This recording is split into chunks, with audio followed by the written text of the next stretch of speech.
qui me paraissait intéressant d'aborder sur ce deuxième temps de la soirée, c'est de savoir si la réversibilité était possible dans le temps qui nous était imparti, et puis de quel temps nous parlons. Hein. Est-ce qu'on peut le compter, ce temps? Je ne sais pas. Et donc, quelles sont les activités ou actions humaines, hein, qui peuvent aller dans le sens d'une raisonnable et équitable habitabilité de la Terre? Ce sont des thèmes que vous avez bien sûr abordés. Nombre de chercheurs, comme vous l'avez dit, de citoyens, de jeunes se mobilisent, nombre de rapports nous alertent. Une prise de conscience monte indéniablement.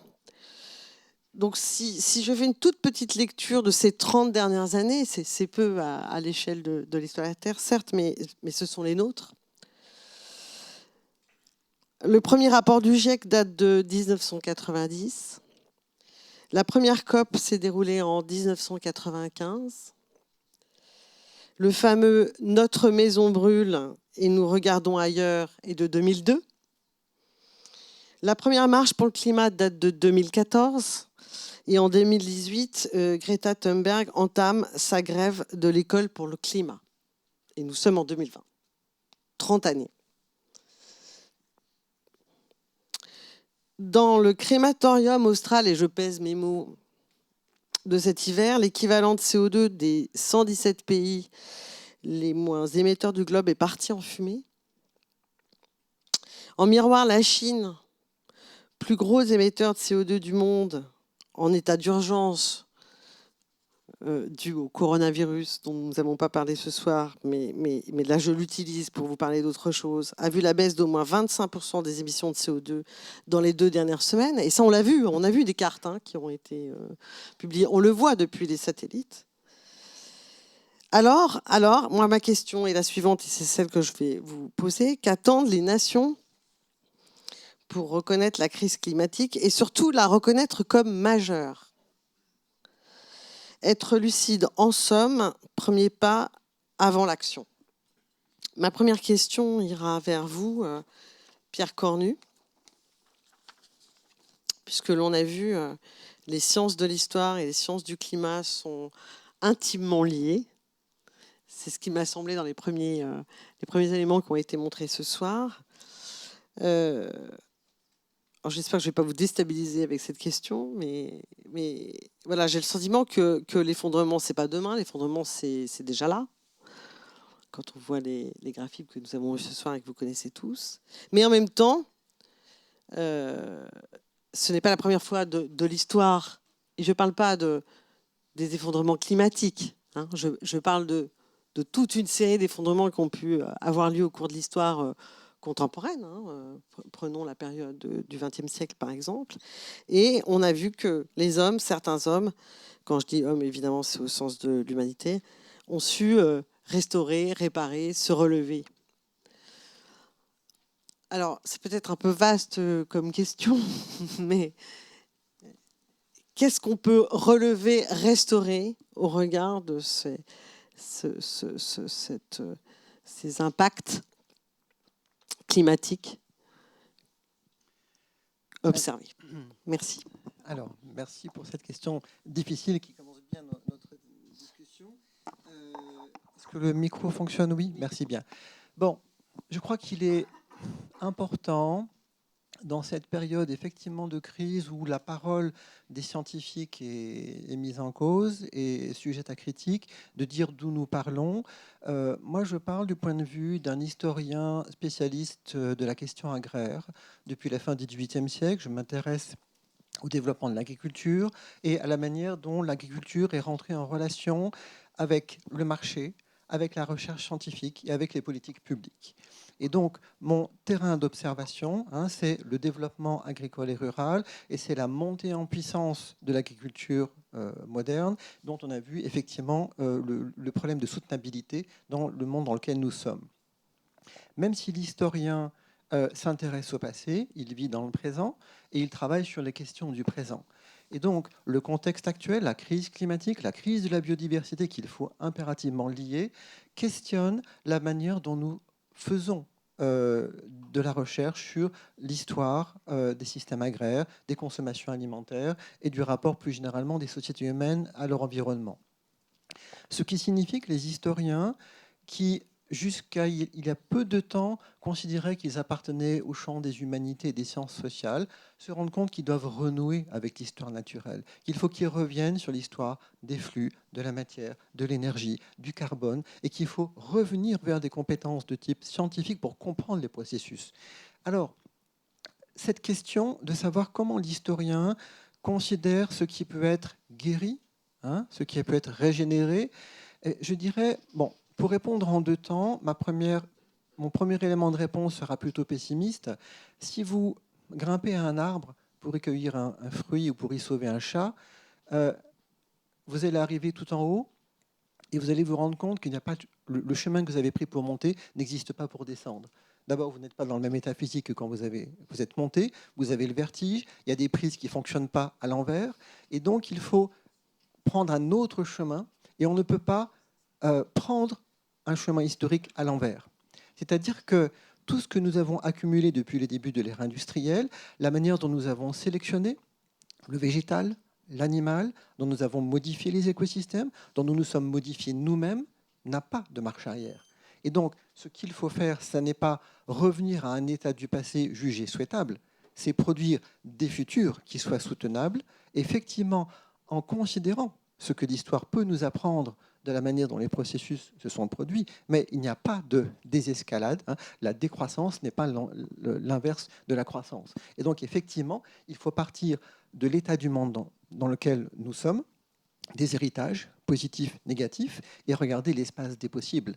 Et je crois que le discours de l'historien, c'est justement d'empêcher l'opinion publique de se leurrer sur l'idée qu'un retour à une sagesse ancestrale pourrait nous ramener sur une trajectoire soutenable.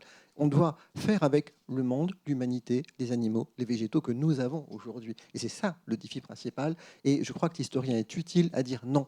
Le passé ne nous documente pas sur la trajectoire qui est forcément inédite. On est dans un monde qui est travaillé par des émergences fondamentales. Nous avons des phénomènes que l'historien ne peut pas documenter. Il n'y a rien de comparable à la crise climatique actuelle dans l'histoire de l'humanité. Donc il faut trouver des solutions ad hoc et il faut effectivement considérer que l'histoire n'est pas un répertoire de leçons pour l'action. L'histoire est peut-être, en revanche, un répertoire de leçons sur comment les sociétés humaines, et là je rejoins votre question, comment les sociétés humaines sont capables de réagir à des phénomènes de ce type-là. Alors, pour ne pas prendre trop de temps dans ma réponse, je dirais que, toujours pour reprendre ma comparaison entre monter et tomber d'un arbre, en quelque sorte, un processus de croissance, de développement, d'innovation, tel que celui que nous avons vécu avec l'ère industrielle, a généré pour tous les acteurs sociaux des espaces des possibles, d'épanouissement, d'augmentation du pouvoir d'achat, du confort, etc. Et que on a, en quelque sorte, au cours de ce processus historique, libéralisé tout un grand nombre de forces, de jeux. On a laissé s'autonomiser le marché, la technique, etc. Et on est aujourd'hui dans un contexte que j'analyse comme un besoin urgent, proche de la panique de réencastrement de l'économique dans le social et dans l'environnemental, sauf qu'on n'a pas de mode d'emploi.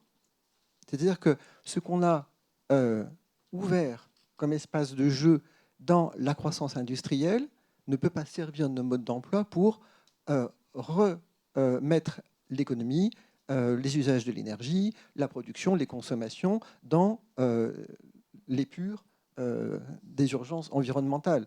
Et donc, le grand risque face auquel nous sommes, et on le voit bien dans l'ordre politique, c'est une situation de panique où ce n'est pas la rationalité de ce qu'il faudrait faire dans la crise climatique qui va l'emporter, c'est des rapports de force, des rapports d'autorité ou une perte en rationalité liée à des stratégies politiques qui visent à éviter de faire face à la crise climatique. Et donc là, finalement, je reviens dans un discours de sciences humaines. Effectivement, les situations de panique en politique sont désastreuses. Et il faut que la recherche, mais aussi le monde associatif, les formes de militantisme qui se fondent sur des données réelles, empêchent ce basculement dans la panique et un réencastrement mal maîtrisé des ordres de réalité. Je vous remercie. Lucie Merlier, Euh, Vous êtes ingénieur et vous travaillez vous êtes enseignante-chercheuse pardon, à l'Université Lyon 1 et vous travaillez sur la question de la modélisation et la simulation numérique des ambiances urbaines. Et on sait que le secteur du bâtiment et de la construction est, avec les transports, l'un des plus mauvais élèves en matière d'empreinte carbone. Il dégage 40% à peu près des émissions totales de CO2 liées à l'énergie et consomme quasi autant de l'énergie finale. Mais je sais que le combat est engagé et vous faites partie de ces chercheurs qui s'engagent auprès de ce combat. Est-ce que vous pouvez nous en dessiner les contours? Puisque, comme vous le voyez, nous n'avons pas énormément de temps. Donc, du coup, au niveau donc du bâtiment et de la recherche, effectivement, Madame Masson-Delmotte l'a bien dit, les villes représentent aujourd'hui, un fort potentiel aujourd'hui pour s'adapter et pour agir sur le changement climatique aussi. Et au niveau du bâtiment, qui représente effectivement en France un très très gros, le principal consommateur d'énergie finale, il y a beaucoup de choses qui changent. Même si ce qu'il y a avec un bâtiment, c'est qu'on ne le construit pas pour 5 ans, on le construit, quand il est construit, il est là pour longtemps. Donc il y a effectivement des innovations qui sont faites au niveau des bâtiments neufs, qui sont encouragées par différentes politiques, par différentes réglementations. Mais il y a aussi un gros chantier fait sur la rénovation qui concerne la majeure partie du parc aujourd'hui. Et donc on va effectivement proposer des solutions techniques qui vont permettre aux bâtiments d'être plus sobres énergétiquement, d'être plus efficaces et de promouvoir les énergies renouvelables. Ceci dit, il y a un gros enjeu qui est de ne pas considérer uniquement que la technicité, que la technologie pour répondre aux enjeux liés au bâtiment. C'est aussi de prendre en compte l'humain à l'intérieur, le prendre en compte dans ses pratiques et dans son acceptation des solutions qu'on va lui proposer. Aujourd'hui, quand on fait un logement, c'est pour que les gens y habitent et il est très difficile de donner un mode d'emploi de comment habiter son logement. Et donc, si on ne va pas intégrer cette dimension de la personne qui va utiliser son logement dans le bâtiment, ça va potentiellement et très probablement devenir complètement contre-productif. Il y a aussi des questions du rapport du bâtiment à son environnement. On a on a beaucoup promu l'isolation des bâtiments, par exemple, pour vraiment faire une limite entre l'intérieur et l'extérieur. Aujourd'hui, on va se rendre compte que ce n'est pas forcément toujours adapté, notamment dans le cadre de fortes chaleurs, qui sont de plus en plus fréquentes. On va essayer de promouvoir des solutions qui sont peut-être plus bioclimatiques, qui vont être liées aussi qui vont avoir trait à l'utilisation de la ventilation naturelle, et donc qui vont remettre en lien directement les environnements intérieurs et extérieurs, et l'environnement extérieur, notamment urbain, qui va être modifié par justement les constructions elles-mêmes, avec le phénomène le plus connu, en tout cas notamment du grand public, l'îlot de chaleur urbain, qui va surenchérir le problème du changement climatique et des vagues de chaleur en période estivale sur le confort et bientôt plutôt la santé maintenant des usagers de la ville. Donc c'est ces problématiques-là qu'on essaye de prendre en compte dans la recherche, c'est-à-dire vraiment d'aller plus loin dans la connaissance des phénomènes, de favoriser de l'innovation technique, technologique, mais également de ne pas oublier cette dimension humaine et du rapport entre éléments bâtis et écosystèmes et environnement physique, et ne pas tout confiner à la technique du bâtiment. Justement, j'ai une question qui se réadresse à vous deux, puisque l'on sait qu'il y a totale interrelation entre territoires urbains et monde agricole, territoires ruraux. Enfin, je veux dire, on a pour habitude de faire comme si c'était deux secteurs totalement différents, mais ils sont interdépendants. Et justement, dans cette perspective dont vous parliez, Pierre Candieu, où on ne peut pas faire marche arrière, mais où on peut peut-être trouver d'autres marches, un autre chemin. Hein, voilà. Cette interdépendance va nécessairement s'accentuer, me semble-t-il, et comment les articulations peuvent être projetées aujourd'hui, justement, dans le contexte qui est le nôtre, bien sûr. Bon, effectivement, on peut, à grands traits, caractériser la phase historique dans laquelle nous sommes comme une phase d'interconnexion des systèmes qui les rend à la fois beaucoup plus dynamiques, mais beaucoup plus vulnérables également. Et donc, au bout de plusieurs siècles d'interconnexion par la circulation des marchandises, des produits énergétiques, etc., effectivement, on est arrivé à un système global fortement technicisé, hein, dans lequel on ne peut plus isoler des espaces qui auraient des fonctionnements autonomes et dans lequel, effectivement, une variation des marchés de tel élément va avoir des impacts sur les modes de vie, sur les revenus, sur la production industrielle, sur les prix de telle ou telle ressource énergétique. Et donc, on est obligé de penser de manière systémique. Et je reviens sur, effectivement, ce qui a été dit dans la conférence initiale. On a besoin aussi de penser la recherche d'une manière nouvelle. On a besoin de penser le caractère systémique des objets. Et ce que nous essayons de faire modestement à l'école urbaine de Lyon, c'est d'être à l'école les uns des autres, qu'un historien comprenne quelque chose à la thermique, comprenne quelque chose aux sciences du climat, que les spécialistes des systèmes de l'énergie ou de l'habitat prennent en compte la dimension géographique, historique, sociologique des questions. Et cette école mutuelle, nous essayons de la transmettre à de nouvelles manières de faire des masters, des doctorats, de faire de la recherche-action, de faire de la recherche participative, l'idée de repenser. Bon, je pense par exemple à des recherches que nous faisons dans mon laboratoire, qui est un laboratoire d'études rurales à l'origine. Aujourd'hui, nous travaillons beaucoup sur les projets alimentaires territoriaux, comment faire en sorte que les grandes agglomérations se nourrissent sur leur arrière-pays et non pas sur des produits qui vont faire 15 000 km pour arriver dans nos assiettes. C'est comment est-ce qu'on pense le retour à une cohérence territoriale dans les circuits les plus courts possibles des systèmes alimentaires. Et donc, ça demande des compétences d'économistes, de géographes, d'ingénierie diverses et variées. Et effectivement, ça demande que les spécialistes de l'urbain, du rural, de l'agricole, de l'environnemental se parlent, se comprennent et arrivent à produire une langue de la recherche qui soit capable, y compris de franchir la barrière du monde académique et de parler au grand public pour trouver des alliés, pour convaincre le politique, parce que c'est quand même la grande urgence, que le politique comprenne et mette à son agenda cette urgence climatique. Oui, Lucie Mérier, peut-être vous voulez ajouter un mot là-dessus, justement, dans cette interrelation, interpénétration entre ces mondes et ces besoins. Je rejoins tout à fait ce qui vient d'être dit. Globalement, aujourd'hui, pareil, dans nos pratiques, on va s'associer à des personnes qui font des sciences humaines et sociales. On va ne pas rester dans nos laboratoires, mais également aller vers la société civile, aller vers les différents praticiens. On va développer des travaux qui nous sortent de nos méthodes habituelles pour justement essayer d'appréhender de façon plus globale les enjeux, les problématiques et les enjeux qui en découlent. Et donc, aller vers également, donc travailler avec les collectivités pour mettre concrètement, pour les aider à développer des stratégies sur leur territoire, en apportant des connaissances et un appui technique, mais également en allant vers la société, en développant différents projets collaboratifs, vraiment en interdisciplinarité, pour pouvoir saisir au maximum la complexité du problème et donc développer une vraie, autant que possible, approche systémique des enjeux liés au bâtiment, à l'urbain pour ce qui me concerne, mais plus largement dans les activités qui sont faites au niveau de l'école urbaine de Lyon. Merci. Je vais me tourner maintenant vers les représentants des citoyens, des étudiants, des jeunes. Martin Durigneux, vous êtes président d'Anciela. Et Anciela, vous avez un micro, oui.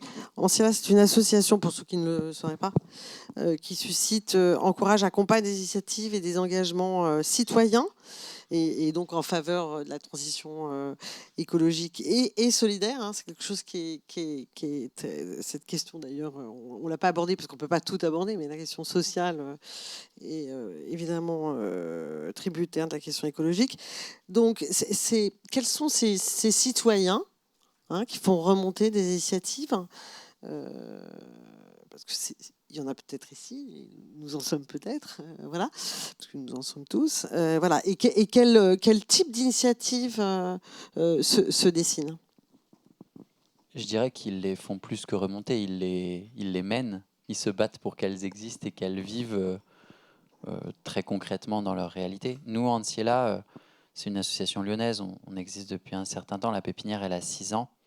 Depuis 6 ans, on a vu passer 600 initiatives, donc 600 personnes, 1, 2, 3, qui ensemble décident de monter des actions qui vont d'une épicerie zéro déchet à des épiceries collaboratives, en passant par des personnes qui se lancent en agriculture urbain, des associations qui agissent sur la biodiversité urbaine, des associations d'accueil de migrants, des associations d'autoréparation de vélos, des entreprises dans la dépollution des sols par les végétaux. En fait, c'est un infini assez incroyable de diversité de tout ce que les personnes, dès lors qu'elles sont confrontées au tragique de la situation, au drame face auquel on est confronté, c'est incroyable de voir la diversité des réponses qu'elles sont en capacité d'apporter et la force et les énergies qu'elles sont en capacité de déployer. Alors, qui sont ces personnes ?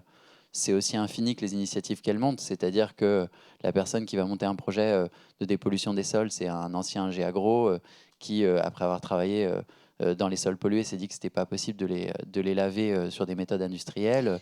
Une Non, mais dans le épicerie, ça va qui, être... dans le qui, enfin, bon, c'est vrai que j'ai peut-être pas été assez précise, mais est-ce que c'est plutôt des gens de tous milieux sociaux, À la notion de diversité, c'était bien ça que je répondais. Hein, c'était bien... de formations différentes, plutôt urbains, plutôt périurbains, plutôt... Vous voyez ce que je veux dire? C'est vraiment... C'est toutes les personnes qui, à un moment donné, se disent qu'on est dans la merde et qu'il faut agir.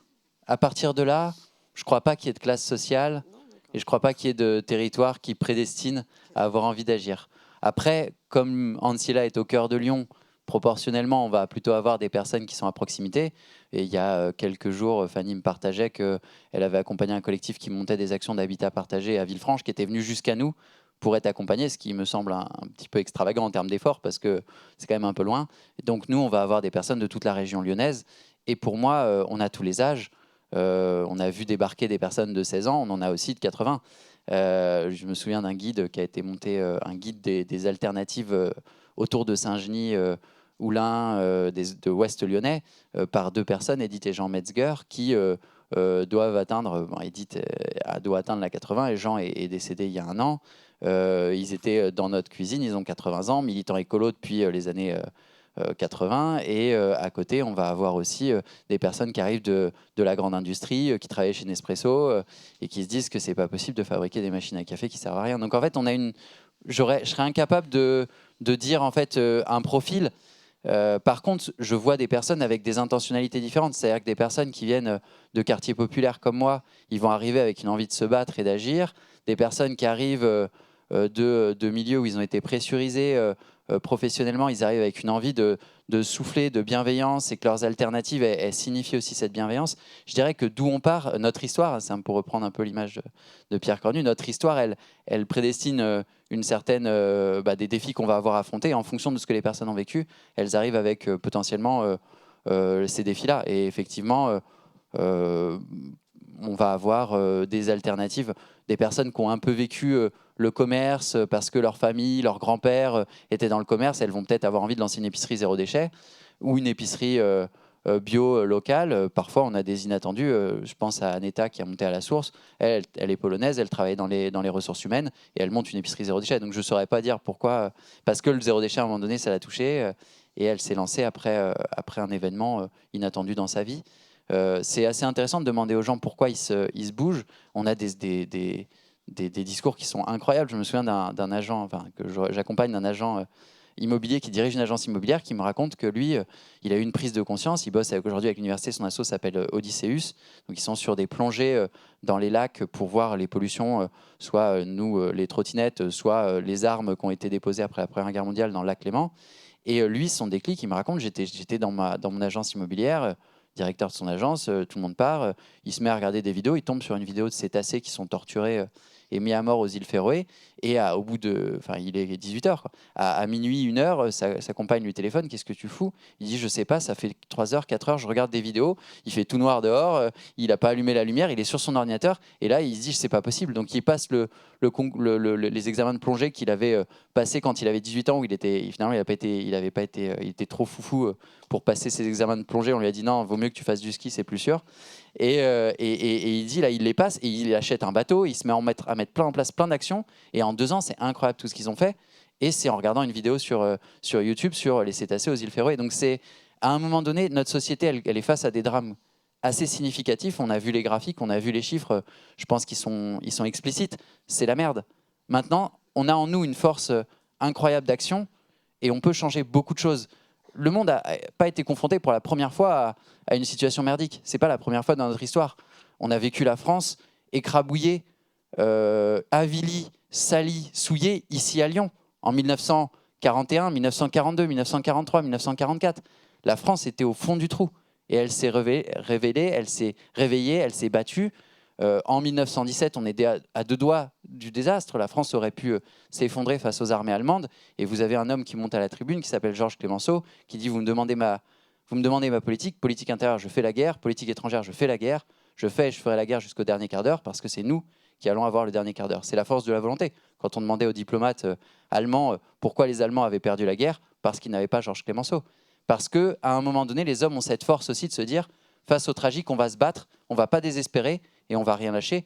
Pour moi, les gens que je vois tous les jours, ce matin, j'ai accompagné entre 13h et quand je suis venu, 3 porteurs d'initiatives différents sur des initiatives qui n'avaient rien à voir. La seule chose que je leur vois en point commun, c'est qu'ils ne vont pas se laisser faire, ils vont se battre, ils vont fabriquer des alternatives qui vont de l'épicerie de quartier à des mouvements de protection de la biodiversité dans les océans comme Odysseus, et tout ça dans une envie d'agir qui est assez remarquable. Merci. Mais on reviendra à la question politique parce que j'ai l'impression qu'on tourne autour et que...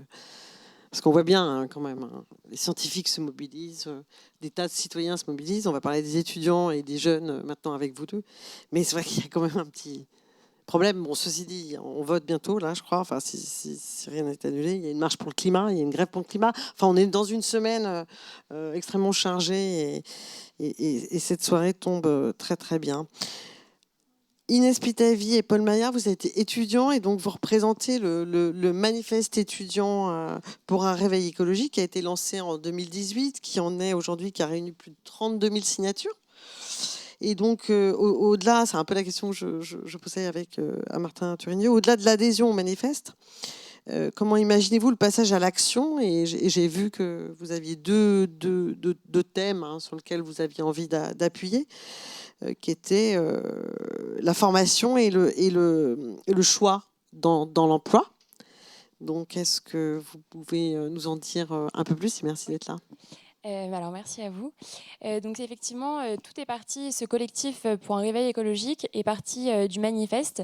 Donc un manifeste qui en fait rassemble tous les étudiants qui, à un moment donné, ont senti un décalage entre leurs propres convictions, en termes justement, enfin leurs propres convictions et leur volonté de faire changer les choses face à l'urgence climatique, et face à ça, les emplois, les stages qu'on leur proposait au moment de leurs études ou à la fin de leurs études.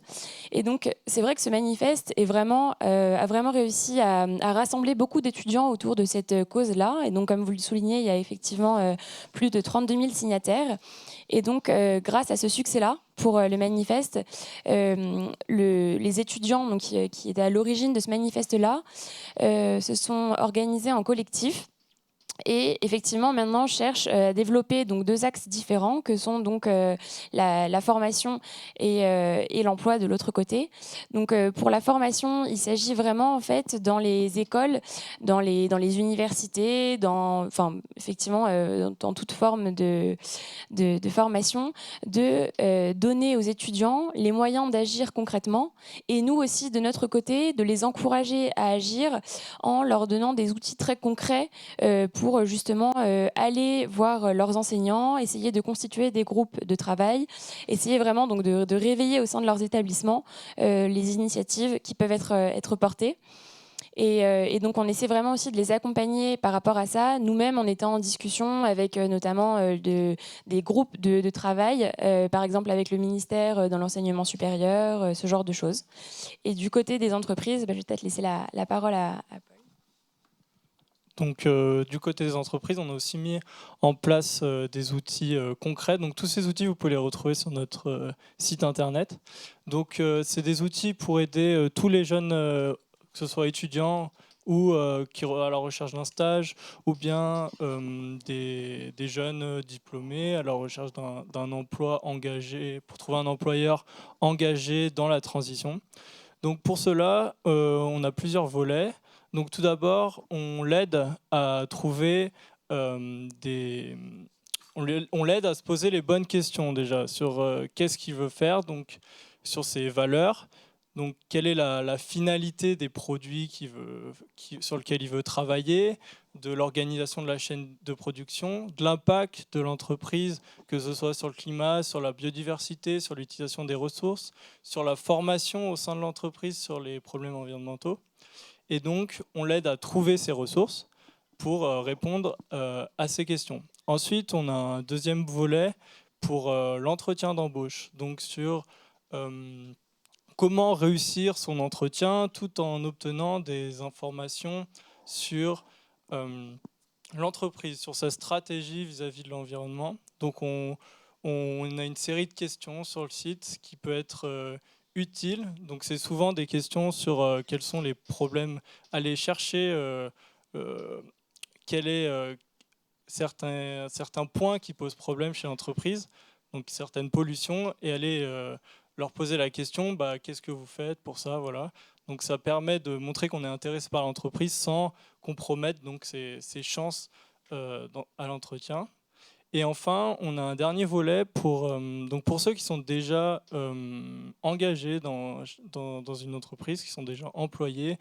On a un volet pour vous aider à changer l'entreprise de l'intérieur. Donc on invite toutes les personnes employées à se regrouper autour de groupes de réflexion qu'on peut appeler groupes de réflexion écologique. Donc c'est déjà le cas dans certaines entreprises, il y en a déjà. Dans d'autres, ce n'est pas le cas, donc à les créer. Et donc à réfléchir ensemble pour ensuite proposer vraiment des idées concrètes à la direction, au reste des employés pour agir sur la stratégie de l'entreprise. Donc c'est encore en cours de réalisation, notamment avec la semaine dernière, on a réalisé un after work avec différents groupes de différentes entreprises. Donc ça va de Engie, la Société Générale, Safran, donc plein d'entreprises, et pour comprendre leurs besoins. Et ils étaient assez motivés, donc c'était assez intéressant.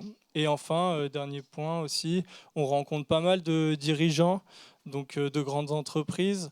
Donc pour comprendre eux aussi leur point de vue, pourquoi ils n'agissent pas, qu'est-ce qui bloque, et les inciter à agir. Donc sur notre site, il y a aussi également un questionnaire qu'on a envoyé à certains PDG, certaines grandes entreprises, pour répondre aux questions, notamment que les étudiants se posent sur leurs actions. Voilà.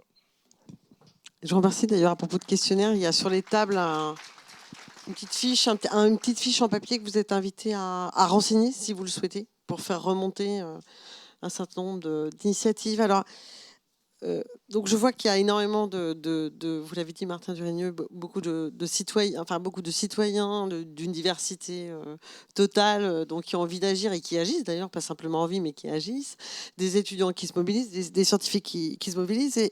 Et Valérie Masson-Delmotte, je voulais vous dire, vous dites, le GIEC ne fait pas ses propres projections, il évalue celles publiées par la communauté scientifique avec un processus, j'imagine, extrêmement complexe et long. Et à un moment donné, pendant la conférence, vous avez dit le GIEC n'est pas là pour faire de préconisations. En fait, donc je voulais revenir à la question du temps au regard de la question des préconisations, parce que quand on voit autant d'acteurs émérites, parce que ce soit les citoyens, les scientifiques, les jeunes, les moins jeunes, bon, peu importe, je me dis, et qu'en face, on met cette question d'urgence quand même, parce que les données sont assez claires sur les problématiques engendrées avec 1.5. Juste 1.5. Parce que si j'ai bien compris, 1.5, c'est si on fait des efforts considérables, héroïques, qu'on ne fait pas.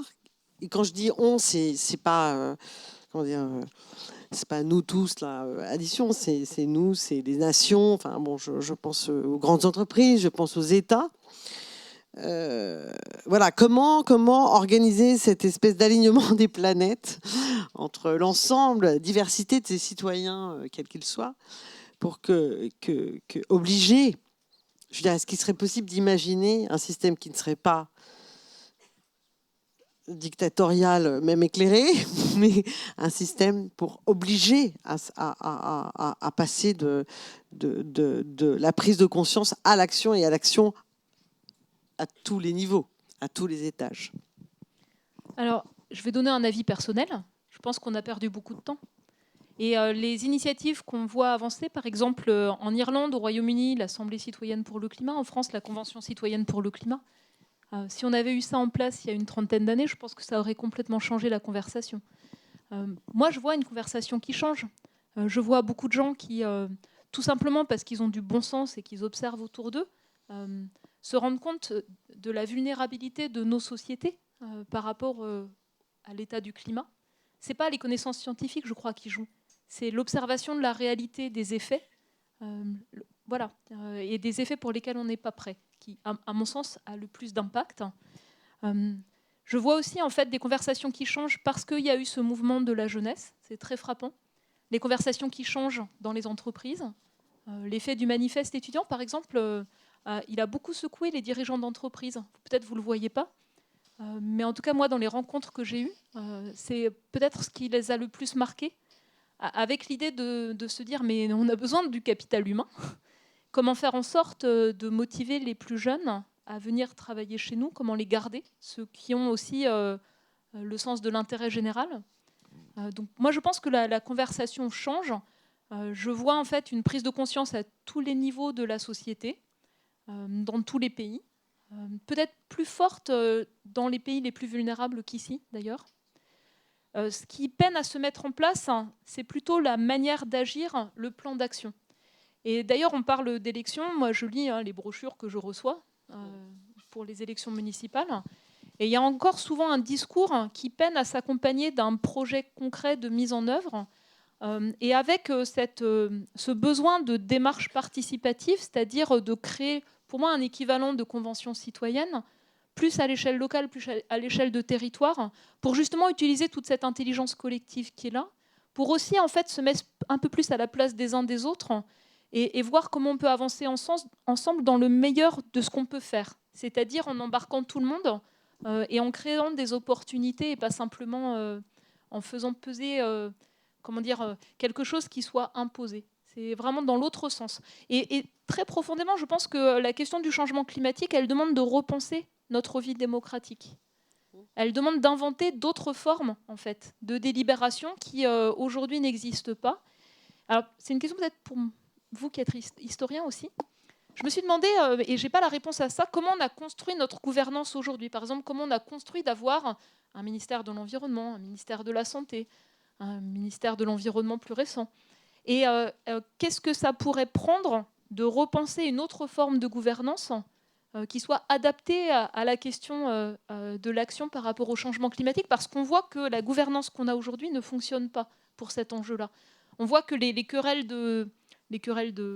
d'intérêt particulier pèsent sur l'intérêt général dans la manière de prendre les décisions. Et je vais suivre, moi, personnellement, avec une grande attention, les recommandations de la Convention citoyenne. Elles ne devraient pas tarder à sortir, parce que justement, ça renverse les opportunités de prise de décision complètement, je trouve, par rapport à l'intérêt général. L'un d'entre vous veut réagir au champ qu'on vient d'ouvrir ? C'est libre. Non, Pierre Cornu ? Je vais essayer de dire le mot d'historien. La question est encore plus redoutable que celle de l'introduction. Alors, bon, pour un historien, on est au bout du cycle ouvert par les Lumières. C'est-à-dire que l'idée de l'émancipation de l'homme par la maîtrise de la nature est arrivée à son terme. Et on ne sait pas quoi faire après cela.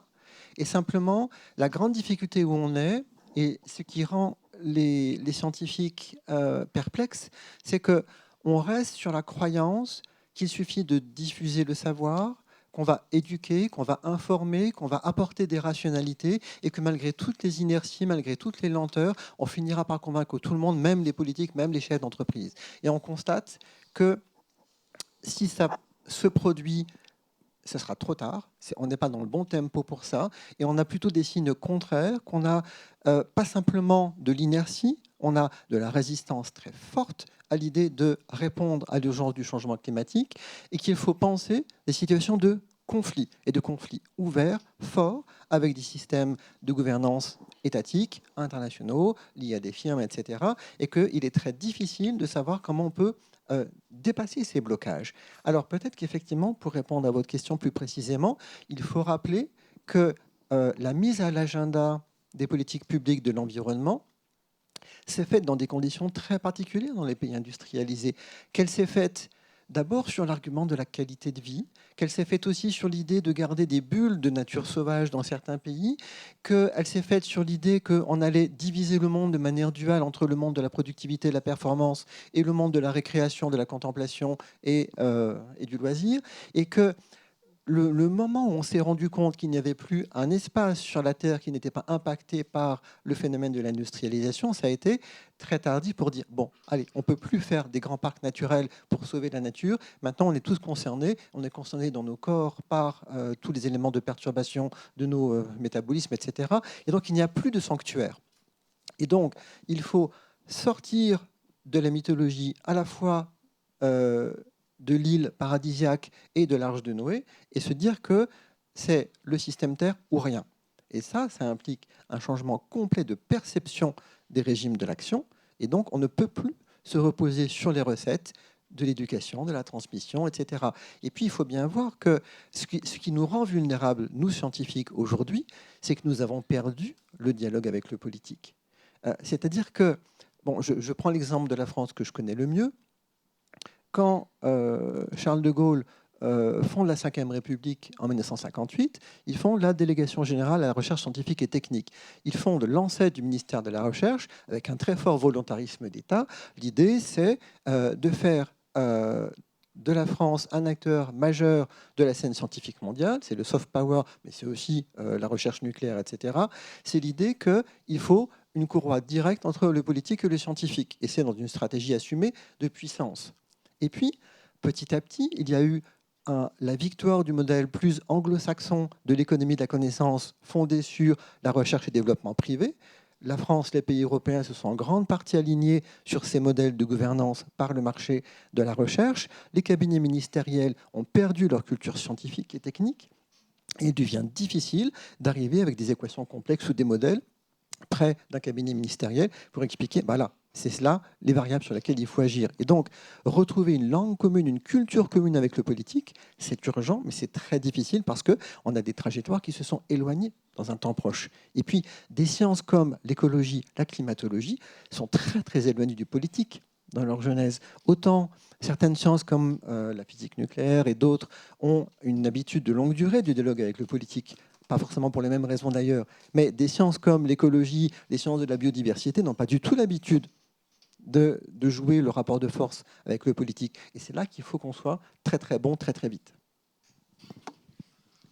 Oui, j'allais compléter, alors plutôt avec ma culture d'économiste et autant que de militant, on va dire, de la transition écologique et solidaire avec des ambitions élevées dans cette transition et des espoirs élevés dans cette transition. À mon sens, nos États ont été fabriqués pour, on va dire, des missions de gestion et de préservation et de protection des personnes, préservation et de protection des environnements humains dans lesquels on pouvait être.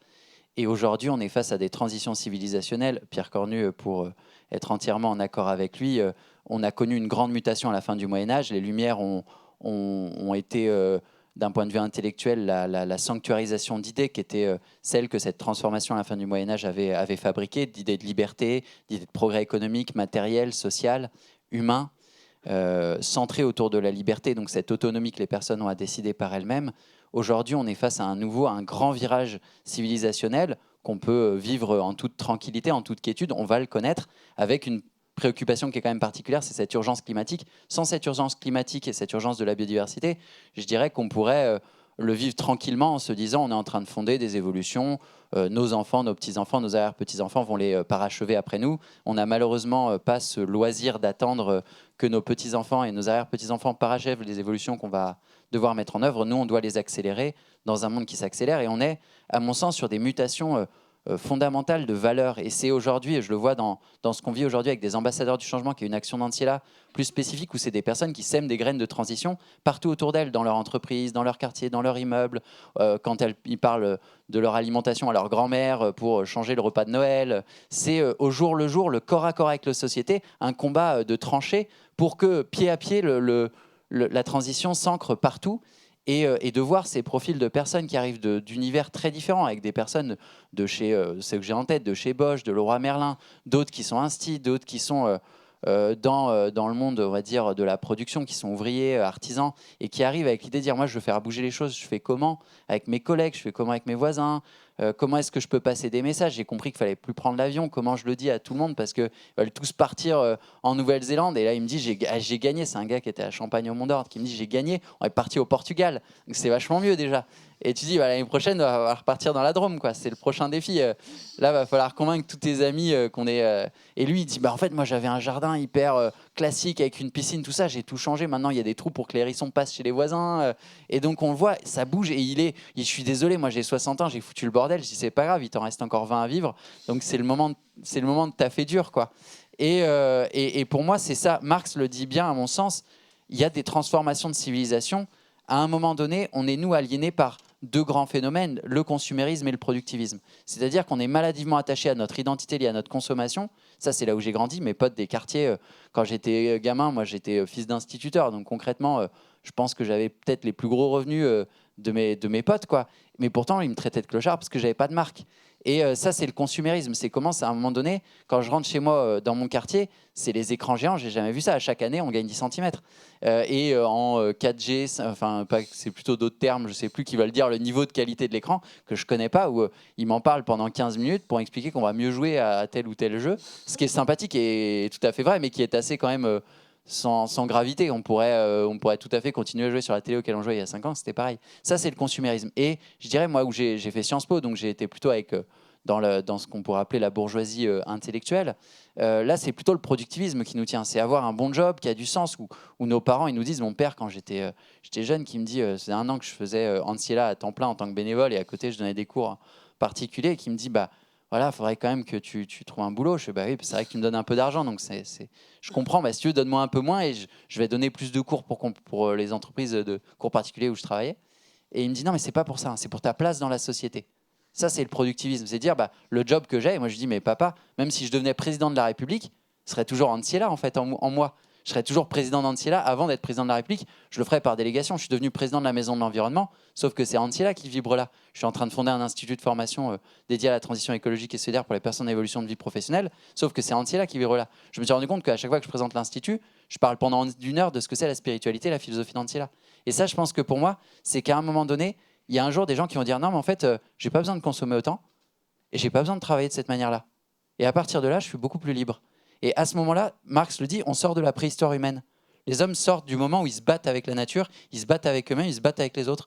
Et ils se disent peut-être, je suis venu au monde pour faire quelque chose d'utile au monde et d'avoir une œuvre sur le monde qui peut être une œuvre artistique, une œuvre culturelle. Quand on demande à Keynes, le jour où il travaille plus, ce qu'il va faire, l'économiste anglais, il dit bah, j'irai au cinéma, j'écrirai des bouquins, je m'occuperai des enfants, je m'occuperai de plein de choses et je ferai des choses beaucoup plus intéressantes que tout mon travail, quoi. Ça, je pense que c'est là où il y a une réponse, à mon avis, significative. Il y a une énergie incroyable chez les personnes.